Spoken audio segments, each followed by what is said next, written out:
Welcome to the final webinar in our series of webinars reporting back information that we generated in this study that was funded by the USDA Dairy Business Innovation Center here in Vermont, called the Sensory Directed Approach to Understanding Artisan Cheese.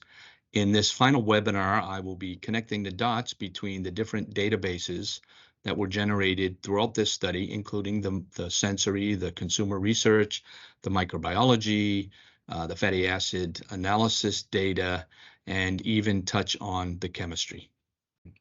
So this project, for those of you who have sat in on some of the previous webinars, was designed to use in cheese a very unique approach that we use in the food and beverage industry called sensory-directed approach to understanding artisan cheese, or sensory-directed research. And that means using a highly trained sensory panel that uses what's called descriptive sensory analysis to objectively measure aroma, flavor, texture of food products, to develop data to then correlate with other data to try to translate and understand the significance of that other data. And that's what we did in this project. So we had a descriptive sensory analysis component that I will begin with. We had some consumer research going on, some fatty acid analysis going on, some chemistry analysis going on, microbiology, and then we were linking this back with our collaborators in the cheese making process. That's the only piece that's not in this webinar series, the details around how they make cheese.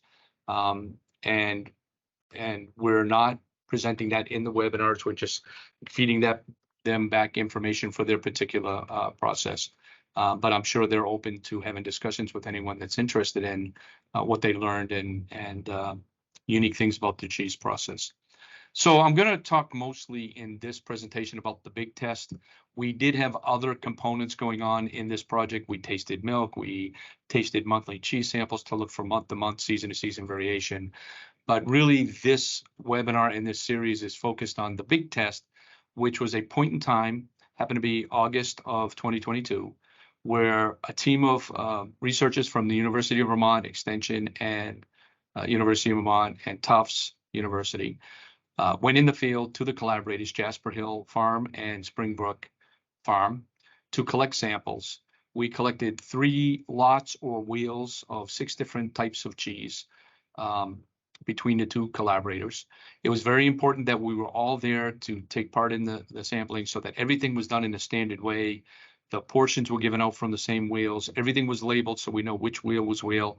Everything was stored exactly the same, at the same temperature, transported in the same way, so that when we got to the end and we have our analysis, we had confidence that any differences or similarities we were seeing were truly due to the variables we were measuring, not because we sampled differently or we stored the samples differently. So all of that was kept constant at the very beginning. And then we submitted each of the portions of each wheel for different types of analyses. So I took the lead on what's called descriptive sensory analysis. That's our trained panel at the University of Vermont. I also took the lead on all the consumer testing that was done, and there were 2 types. Traditional hedonic testing using a 9-point degrees of liking scale. And then there was some innovative consumer testing that happened using what's called the product attribute elicitation method. I go into both descriptive sensory analysis and consumer insights in a little bit more detail in the previous webinars that we posted. And there will be even more detail in our final report. Now, some of the sample went to the University of Vermont to Dr. Jana Kraft in her lab to do a marvelous job of fats analysis, a wide range of fats in the cheese. And then 2 portions went to Tufts University. One of those 2 portions went to Dr. Benjamin Wolf's lab to do microbiological research on. And the other portion went to Dr. Scott Frost to look at some chemistry to see what data we could generate there. The samples that we chose were chosen because of their sensory diversity, meaning we wanted cheeses that tasted different. So we wanted 2 different cheesemakers, and we wanted different age cheese. And if there was anything unique, we wanted that. So Harbison was certainly a unique cheese. You notice it says 6 wheels. That's because Harbison comes in a much smaller wheel, and we couldn't get everyone's portion the same way from a small wheel of Harbison as we could from a bigger wheel of Whitney or of Alpha Tolman. So our 3 lots of Harbison came from 6 wheels of cheese. 2 wheels equaled 1 lot in that case.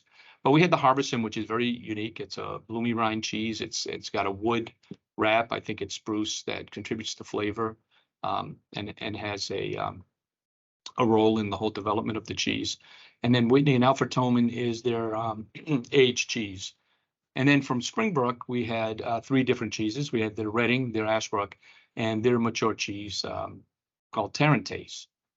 And again, we got 3 lots or 3 wheels, as you can see in the right-hand picture here.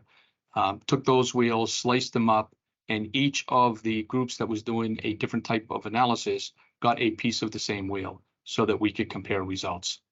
I'll talk about the descriptive sensory first in this. It really is the focal point of this project, because what this project, and the title says, sensory directed approach, it's using a group of highly trained tasters, using what we call descriptive sensory analysis to objectively measure the aroma attributes, the flavor attributes, and the texture attributes in a set of samples.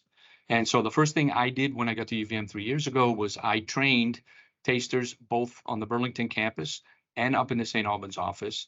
And I provided orientation and practice with milk and cheese in preparation, or to calibrate the instrument, so to speak, for this study. So they represent the highly trained objective instrument, happens to be more sensitive, meaning we can pick things up at lower levels than the chemistry or the micro or the fats analysis instrument that we have in this project.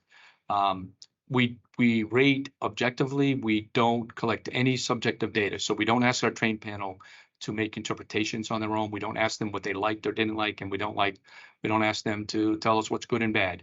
They simply measure what they're trained to measure, which is based on reference standards, and give us that objective data. And so that panel resides up in St. Albans and in Burlington, Vermont. We had about 14 tasters, I think, total, that switched in and out of the panels during the course of this program. And over the course of the couple of years of this program, actually got even more and more consistent as time went on. Now, the second thing that was critical to the descriptive sensory analysis part of this was this idea of using flavor leadership criteria to interpret the data when we were finished.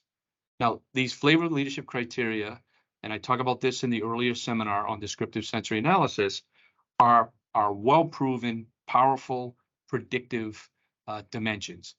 So back in years and years and years ago at Arthur D. Little, when they would use flavor profile and profile attribute analysis to look at market-leading products versus everybody else, they began to see that market-leading products across the board, didn't matter if it was peanut butter or cheese or ice cream or orange juice, had 5 things in common. And they called them the flavor leadership criteria.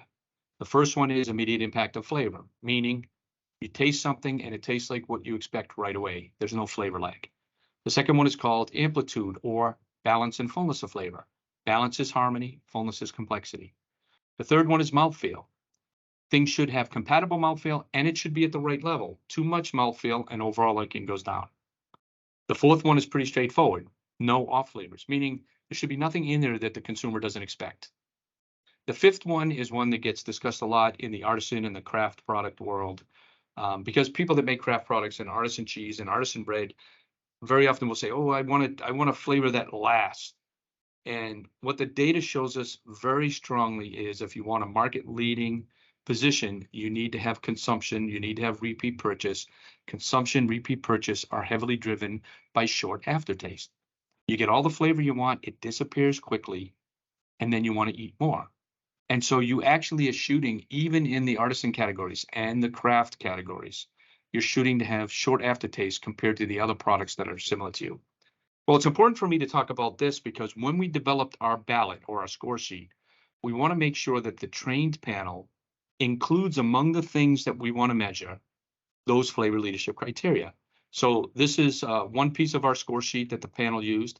You'll notice highlighted in red, we measured balance and fullness. Now, we also measure some things specific to cheese, like butyric acid, milky, buttery taste, isovaleric acid, sweaty, sulfite, which is onion, garlic, vegetable-like, ammonia. But we need to have those flavor leadership criteria as well. And then later in the sheet, you'll notice we have mouthfeel, we have others, we have aftertaste. These are all the flavor leadership criteria that are embedded in our score sheet. And we'll come back later with some very powerful tools that we developed in this project to do further research in the cheese category. We did measure texture. I'm not going to talk a lot about texture in this presentation. I have time enough to talk about the aroma and the flavor, but we did see some texture differences, not so much within a single month, but we were testing month to month over the course of the project, and we saw some seasonal differences in the texture of the cheese within a brand. So, for example, Artisan, we saw some seasonal differences in the texture of that particular cheese between winter, summer, spring, and fall. Now, you can go back and look at my webinar if you're interested in more detail around what we found as far as the sensory attributes and the scores and the things for the cheeses in the study. The most important thing for this webinar is that we did find meaningful differences. Now, we did statistical analysis. We always do statistical analysis to have confidence in the data, but when we report, especially as an extension school, we want to report what the meaningful stuff, because we know things could be statistically different, but so small a difference, nobody cares. Well, over the 40 years I've been doing this, and over the 100 years that Arthur D. Little was doing this, we developed some very powerful rules of thumb. And one of those rules of thumb is if we have a properly trained panel using profile attribute analysis, if we see a half a unit or more difference on an average score, it has meaning. So it's statistically significantly different, but it's now big enough that it actually has meaning and drives emotion for the customer. It actually has the potential to cause them to like it more or to not like it as much. And so we like to report things in terms of meaningful differences. And everything I do in this webinar and I did in the last webinar is talking about things and trends and directions, all relating back to what's meaningful, not small differences that really don't matter to the consumer. And so in our descriptive sensory portion of this work, with the samples that we selected, we did a good job picking different types of cheese because we did see ranges on those key sensory attributes. Now, when we do the statistics, one of the things we like to do is try to illustrate differences. And a good way to do that is do some kind of a cluster analysis. In our case, we like to use principal components analysis. So we did principal components analysis on our database, which wasn't huge, but it was big enough that we could do this. And the first three eigenvectors that helped to explain 65–70% of the data were the following three. One was this first index that we're going to put a label on called richness, and it had to do with the green character, the onion, garlic, vegetable-like notes, umami, a little bit of the fatty acid, the isovaleric sweaty, some mustiness, and richer in flavor, so full-bodiedness. The second dimension that we identified we'll call cleanness. Now, in this case, higher scores are more clean because it's less others, less aftertaste, less mouthfeel. When we convert later in this presentation, and I'm going to show you how we developed a quality index, it actually flips, and lower numbers are higher quality because lower numbers have more balance, and that's why lower numbers are, and lower numbers have less others, less aftertaste, less everything else. But in this case, higher numbers are more clean. And then we've got this other dimension that came out. We called it cheese type. Really helped us differentiate the cheeses in the study that were more butyric-like, meaning milky, buttery, creamy, versus the ones that were more isovaleric, which is more the sweaty socks, body odor, sweaty kind of cheese. And so those were the three dimensions. And now what we can do is we can develop what are called flavor maps and look at, in a very simplistic way, look at differences that we saw. So in this case, we can look at a map of the richness versus the cleanness. Again, to the right here are cheeses that were more clean, so less others, less mouthfeel. Things like the Alfred Toman, the Whitney, the Ashbrook. This Tarentaise was an interesting cheese. It was unfortunately a unique cheese back in August. Other data puts it over here with the rest of these on the cleanness. We did see some difference, but not this big difference. The point here is that we've got all of these flavor maps to look at the data as standalone data, even before we start to use this to interpret some of the other data. Cheese type, we can see the difference here that, we've got Whitney and Alfred Toman on cheese type kind of coming together. Tarentaise by itself, Harbison by itself, Ashbrook and Reading kind of by itself in this dimension, a little bit more different on this. we're going to notice that this becomes important later, because when we look at the microbial diversity, we'll notice that Whitney and Alfred Toman are kind of similar. We know that the Tarentaise is kind of standalone. Harbison is definitely different, and Ashbrook and Redding are a little bit more similar. And that's where we start to combine this sensory data with the microbial data. So what did we learn? We learned a lot of things. You'll learn more if you go watch that webinar, and also in our final report. But we did find meaningful differences on those flavor leadership criteria, things like balance and mouthfeel and others in aftertaste. So that gives us confidence that we have a chance to do some correlations and link with some of the other variables. We also saw that there were some summary indices like richness and cleanness and cheese type that helped us differentiate the samples. That's going to become a little important later when we start talking about having confidence in developing something that was a big objective in this study, which is to develop a quality index. In other words, develop the capability that we can give cheese to a trained panel, have them objectively rate the attributes, then take the scores that they give, put it into a formula, and come up with a quality number, and have that quality number actually relate to how much the consumer likes or doesn't like the cheese. And it's something that we were able to do in this study. So now let's talk about the consumer insights, because the second important piece is to get consumer reaction to these cheeses, to get consumer reaction to the cheeses that I just showed you the objective data results on, so that we can begin to do some correlations and find out, okay, what sensory attributes did they like? What sensory attributes did they not like? Are there any correlations there that can help us out as we investigate further? And so we ran multiple consumer tests as part of this study. I'll focus on these three. Two of them were classic hedonic tests using a 9-point degrees of liking scale. One was in 2021 at our field day up in Alburg at our UVM Extension Research Farm. The other one was in 2023 in Burlington, Vermont. Both of those we had 55 people, so it's 110 total. And then we did some innovative testing using a method that I went into in my webinar called the product attribute elicitation method. That was in May of 2022, and we ran that in Alburg and Rutland, slightly different groups of people in those two cities. I'll talk about that in a minute. So what did we learn? Again, there's a separate webinar just on the consumer research part of this, but overall we learned that, these artisan cheese, and in fact cheese lovers in general, like the taste of mature cheese, because the Alfred Toman and Tarentaise are the two more aged cheeses. They have more flavor development. They're more complex. You notice that both at Field Day and in Burlington, those were the two top scoring cheeses. And average overall liking score on this 9-point hedonic scale is, up around a 7 or a little bit higher than a 7. Those are very high numbers. Very rarely do we get up at 8s and 9s. So these are very high, very, very well liked. Ashbrook in both studies scored above a 6. We used the Redding in one study, but we substituted in a blue cheese to get a wider range in flavor for analytical purposes for the second one. But the Harbison we had in both tests, and you can see that this one is kind of interesting because it scores low on average, but Harbison is very polarizing when it comes to cheese users. They either love it or they don't like it as much. In fact, some of the tests we ran was below a 5, and a 5 is neutral on a 9-point hedonic degrees of liking scale. But the average was slightly above. And when we actually go to smaller segments, which we didn't have enough people to have a confidence in segments, so we're not reporting on the segments, but when we did it just to take a look, you can see that people that actually like certain segments of artisan cheese score the Harbison very high. And I know it's one of Jasper Hill's best sellers for that group of people that want that particular taste. This slide here shows you we did see differences.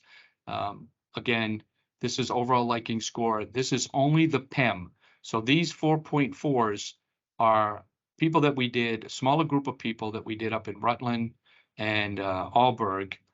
And we know that in one of those groups, in Group A, which I'm pretty sure Group A was the one up in Alburg and Group B was in, or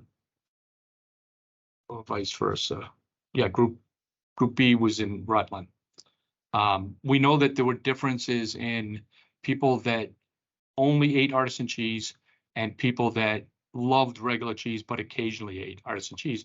And I'll give you an example. If we go down here to the Whitney, group A, which was a mixture of people that ate regular cheese a lot and people that just had artisan cheese, well, that number, overall liking number, is much less than, it's below neutral, and it's very low, 3.0, compared to the group in Rutland, which was primarily artisan cheese users who scored that higher. All of this data tells us that there is segmentation, and we expected that. It's not part of this study. We don't have enough data to go into segmentation. It's something that we need to use the quality index and other information we learned to go explore further. The fact that there was polarization doesn't affect our overall ability to come to some conclusions, some overall conclusions about what's driving overall liking and how we can measure things in the future. Consumer findings, as I said, as I went through those slides, the artisan cheese users like mature cheese taste. The unique ones like Harbison and Whitney, they polarized us with people that really like them, people that different. That tells us that there is flavor segmentation for us to explore. Cheese intensity is really important. And I'm not saying they want more and more cheese intensity. It's actually a quadratic relationship, but how strong the cheese taste is a key factor in how much they like it or not. And then this last one, and you're going to hear this, it's quite redundant in this webinar. Those flavor leadership criteria are holding true. The cheese tasters say they want less odd aroma or things off. They want less odd flavor. They want less aftertaste. They want less mouthfeel. These are all things that we know, and we have a lot of confidence from the flavor leadership criteria are true. And so we know at this point from the first two pieces, the trained panel and the consumer testing, that these flavor leadership criteria are holding true. No surprise to me, but it's nice to have the data to show nothing unique, nothing strange is going on. And as I said, there are quadratic relationships that we'll go into in the final report.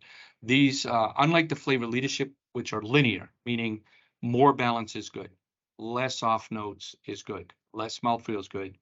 There are lots of relationships where there's a sweet spot. So total intensity of flavor, there is a point where they say, that's the level I want. If you make it more intense, I'm not going to eat as much. If it's not that strong, I won't eat as much. So you have to understand that quadratic relationship. And we have that information for the cheeses that we tested and the beginnings of talking about artisan cheese as a whole. Now I want to talk a little bit about fatty acid analysis. This was presented in a previous webinar that you can access by one of my colleagues at the University of Vermont. This is Dr. Jana Kraft and her lab. Her focus are fats and healthy fats. If you go and look at her webinars, she provides a great review of the subject matter and talking about saturated and monounsaturated and polyunsaturated fats, talking about why this matters in cheese. We included it as a component in this whole study because nutritional value is something that local cheesemakers might be able to market if it lines up with other things.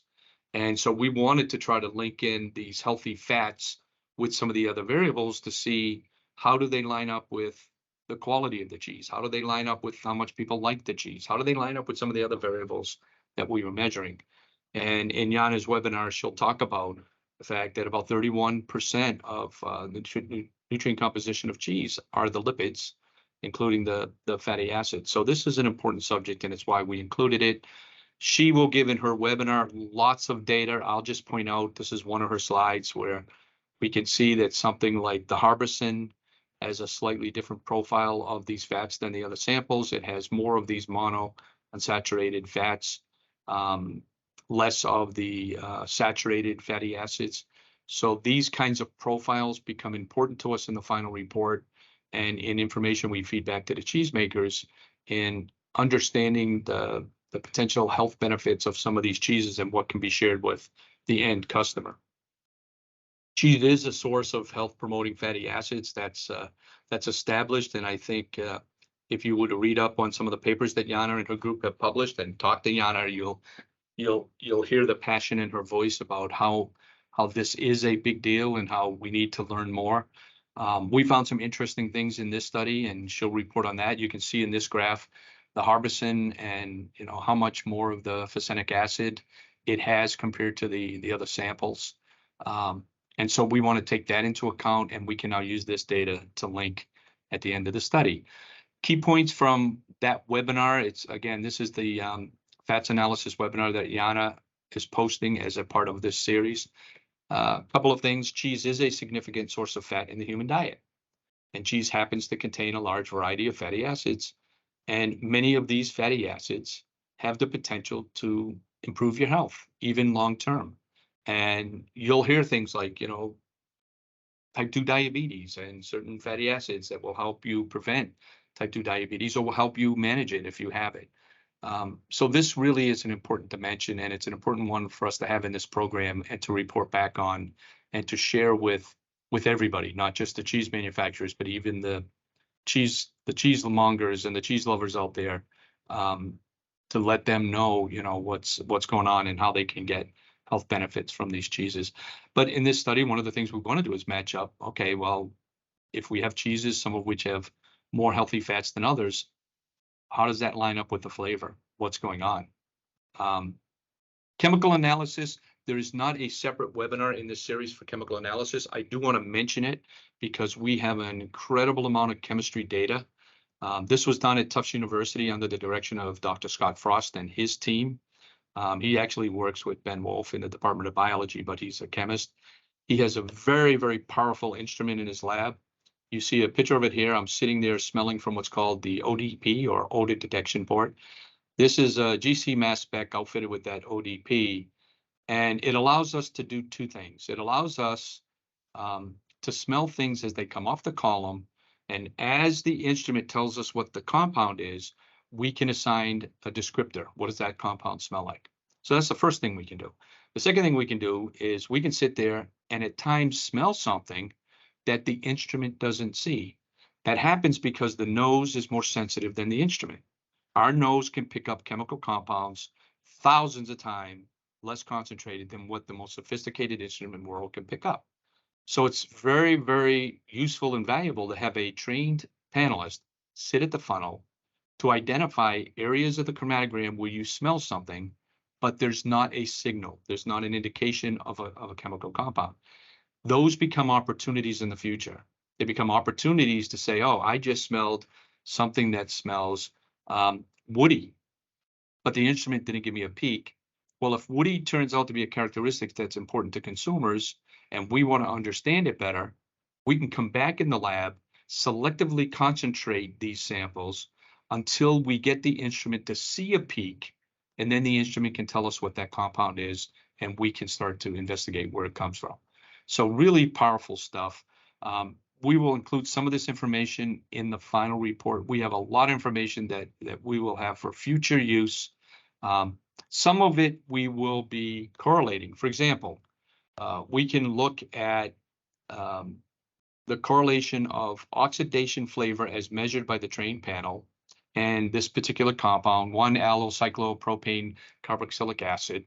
And we can see as the concentration of that compound goes up, as measured by the instrument in the lab, the GC mass spec, our measure with the trained panel of oxidation flavor goes up as well. So that's one of the compounds that might be responsible for that oxidation flavor. Well, oxidation flavor is a key component of mature cheese taste. We said earlier that consumers in the artisan cheese category like mature cheese taste. So now we figure out, where does this compound come from? How do we form it? How do we get it to the level that will maximize that mature cheese taste, which I mentioned earlier is quadratic, so we need to be careful not to get too much of it. But at least by having a chemical identification, we can now figure out where it's coming from and begin to engineer the best level of cheese for the consumer based on all of this data and how things link up. A second example of this is savory versus the second compound, 2-methoxy-4-vinylphenol.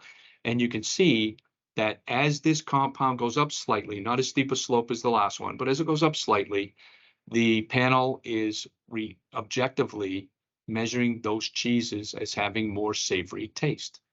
And savory is another driver of overall liking. It's another quadratic relationship. But understanding that this compound is one of many that contributes to savoriness helps us to explore what we can do with the cheesemakers to manage the savoriness of the cheese. And so this is very, very powerful information. The last piece before I bring it all together is the microbiology, and Ben Wolf did a fantastic job in the webinar. If you go back and look at his webinar on this subject, and he's available if you have more questions, has done an incredible amount of work in cheese, especially artisan cheese. He is also down at Tufts University. You know, all of these cheeses in the study, all of these artisan cheeses are surface ripened cheeses. Now, some of them are hard rinds, some of them wash rinds, some are bloomy rinds, but they are all surface ripened. And that's important because in these kinds of cheeses, enzymes break down the curd components, and they form these flavor compounds. And there's a wide range of flavor compounds. And those flavor compounds drive the flavor development of the cheese.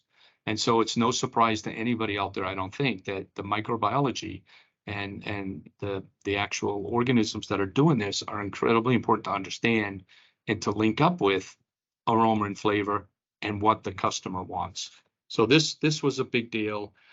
Give you an example of some of the flavor compounds that are formed through this process, through the actual cheese making process. You know, there are ones that we all know, like diacetyl or diacetyl, which is an artificial butter taste, like microwave popcorn.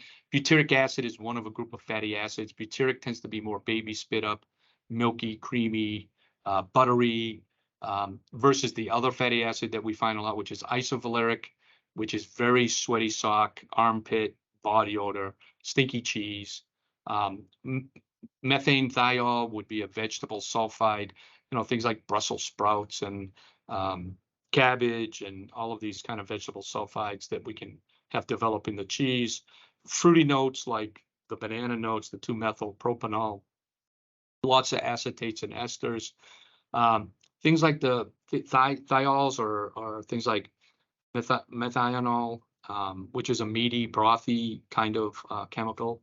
All of these chemicals that are flavor active, that contribute to the aroma and flavor of the cheese that we're assessing, form in this process with the microbial activity on the cheeses. And so in Ben's webinar, if you go back and look, he will show you slides like this, which I absolutely love because it's an illustration of the kind of microbial diversity of the samples using the color scheme. So if you look at the Harbison cheeses, now just to clarify here, in each set of cheeses, 3 of them have a red dot. Those are the 3 actual samples from the August test. The rest of the samples are samples that his lab did the analysis on this type of cheese, but in a different month. And so we have a lot more data on each of the cheeses, and you can see there are some variation. Some of the products, the Harbison had more variation with the microbial diversity than, say, the Alpha Toman. Within the test, it was pretty consistent. You can see the 3 last bars are pretty consistent. But what's really interesting here is the difference in the microbial diversity between the different brands. You can see that Harbison is very different than anything else. If you look at this Alpha Toman and Whitney, they are more similar to each other. The Ashbrook and the Redding are very similar to each other, and the Tarentaise is a little different. Now, all of that is the analysis of the rind. If we look at the paste, all the rest of the cheese, it shows a little bit less dramatic differences. It still shows differences, the Harbison being very different, Alpha Toman and Whitney looking kind of similar. Ashbrook, certainly if you look at the last 3 samples, the one from our study, almost identical, and the Tarentaise being different. So we begin to get a sense of how the cheeses differ in their microbial diversity. Now, the question is, does that line up with other things like flavor, like quality? There's a belief that it does, but we want to see if there's an opportunity down the line, not in this study, to take a deeper dive and find out within these profiles what is driving certain characteristics that are desirable and what's driving characteristics that are not desirable. And so now we get to the last piece of the webinar, which is to try to bring together some of these different pieces of information. And I'll go over a few examples. There will be many, many, many more discussions and data and detail in the final report.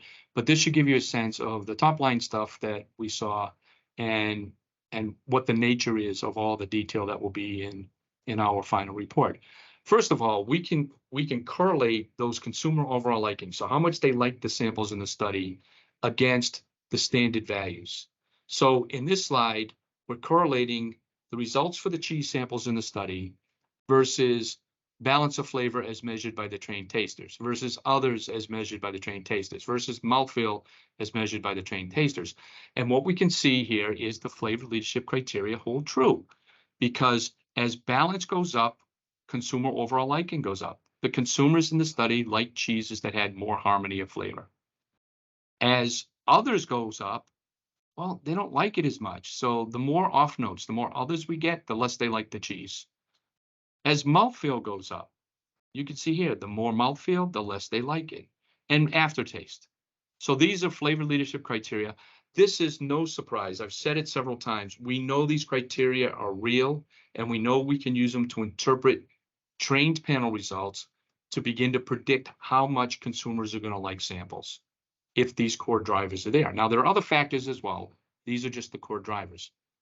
Well, one of the most exciting things that we can do in this study is take all of our past knowledge and attempt to develop a quality index for cheese. Okay.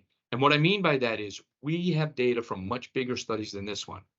And every time we do a study and we do a principal components analysis, we always get a dimension called cleanness or quality, and it has certain weighting factors. And so what we did was we can go in and use some of those past weighting factors from much bigger studies to develop what's called a quality index. So these are the weighting factors. You'll notice balance is negative weighting, meaning the more balanced, the lower the number. The less balanced, the higher the number. Balance is the opposite of things like mouthfeel others. So the more others you have, the less balance you have. The more aftertaste you have, the less balance. This is why the scale is going to flip at this point, and higher numbers are lower quality, because higher numbers now are less balanced and more of those things that consumers don't like. Now, first thing we did was check this against the principal component eigenvector that I showed you earlier. So remember, from this study, one of the eigenvectors was a cleanness dimension. And if we now calculate quality scores and compare those quality scores against the cleanness scores from previously that were generated in the study, it is highly correlated, meaning that this quality dimension that we are developing based on tons of historic data is the same thing as the cleanness score that was developed in this study. It just flips the scale. And so now what we can do is we can develop flavor maps using this quality index, and not just for this webinar, but moving forward. We have a very powerful index that we can develop, that we can generate using data from the objective trained panel to now predict how the consumer is going to respond to certain samples. The first thing that we did was we can take this qualitative scale, calculate out the number for the samples in the study, and see how much did people like it or not. And sure enough, as the score goes up, remember now the score goes up, quality goes down, overall liking goes down. So it works. It works in this study, and it gives us now a good number to correlate against other things. For example, this is an interesting one. If we look at overall liking versus some of the short chain fatty acids, these are the C4 to C6 that are considered quote unquote healthy, we can see a loose linear relationship here, meaning the higher the concentration of these healthy fatty acids, the higher the overall liking score was. And we can go through all the fatty acids and look at those. Now, we can also look at it slightly different because these things are all highly correlated. It's not great because we got this one point here, it's a little bit off, but in general, the correlation is pretty good that as the healthy fats go up, the quality score goes down. Remember now, and I apologize for confusing people, lower scores are higher quality on this quality scale. So as these healthy fat concentration goes up and the number comes down, the quality is going up because lower scores are higher quality. This is the kind of thing that we're able to do now with this data. The other thing we were able to do is we did numerous cluster analysis exercises with our sensory data using the attributes and using those index scores. And when we do that, the most powerful cluster we came up with on the descriptive side, the trained panel, was 4 clusters. One that contained Alfred Toman and Whitney, one that contained Reading and Ashbrook, one that contained Harbison by itself, and one that contained Tarentaise. Well, if you look at those microbial diversity charts that Ben put together, we can see that the Harbison is in fact unique, and that's what we found on the sensory side. We can see that the Alfred Toman and the Whitney are more similar, and that's what the cluster says. We can see the Ashbrook and the Reading look very similar from a micro standpoint. They fell in the same cluster, and we can see that the Tarentaise is a little bit different. That fell different. So what this allows us to do is come to some conclusions and verify what we knew, that the microbial diversity is important, that what we are measuring as far as the microbial diversity does relate to the sensory properties, because it does relate to how these things have clustered, which means that we can take a deeper dive moving forward and try to unbundle some of these microbes and figure out, a little bit more detail about which ones are driving which sensory characteristics, and maybe at some point get more control over engineering flavor through those kinds of research efforts. So overall, what did we find? Well, probably the most powerful thing, and the thing that excites me the most as a sensory person, is that the flavor leadership criteria held true again, is that we have a quality index that we can use moving forward, as long as we use a trained panel and we use good science and good design and all the things to get good data, that we will have a tool to help us to predict consumer overall liking, especially when we compare samples in the research process, so that we can start to optimize and maximize variables that we can control. We do know that there are quadratic relationships in addition to those that require further research, especially since some of these things are going to be specific to the flavor segment.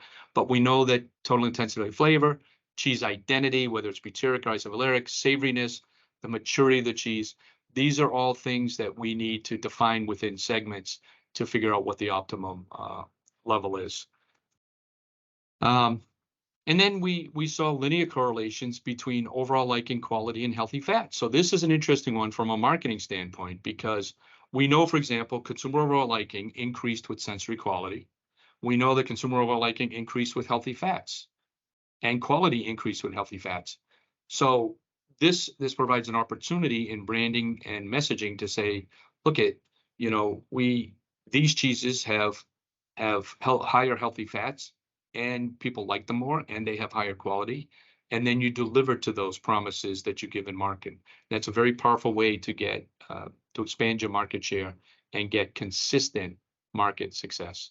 And then the microbiology that we need to look at more in the future, that the sensory properties did line up with the microbial diversity results, indicating that we can go to the next step and make an attempt at unbundling that further and understand what's going on.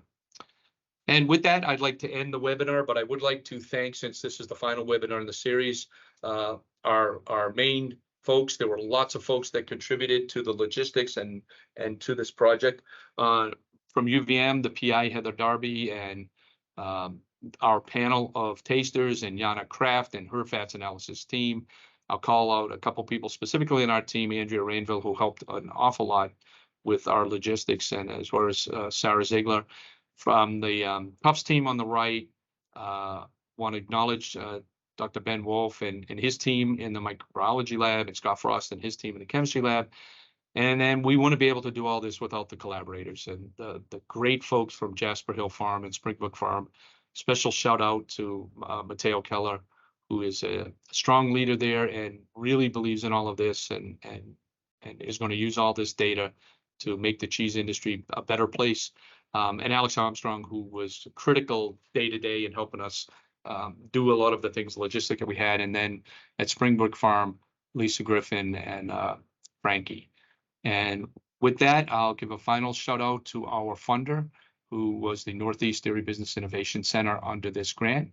If you want more information, please look us up. We appreciate you watching this webinar series. Again, if you missed the earlier ones, there are webinars on the descriptive panel, on consumer testing, on fats analysis, and on the microbiology. And the report will be in at the end of October 2023 with all of the detail on all of the subjects that we presented. And with that, I will leave you. Thank you very much. I appreciate you listening in.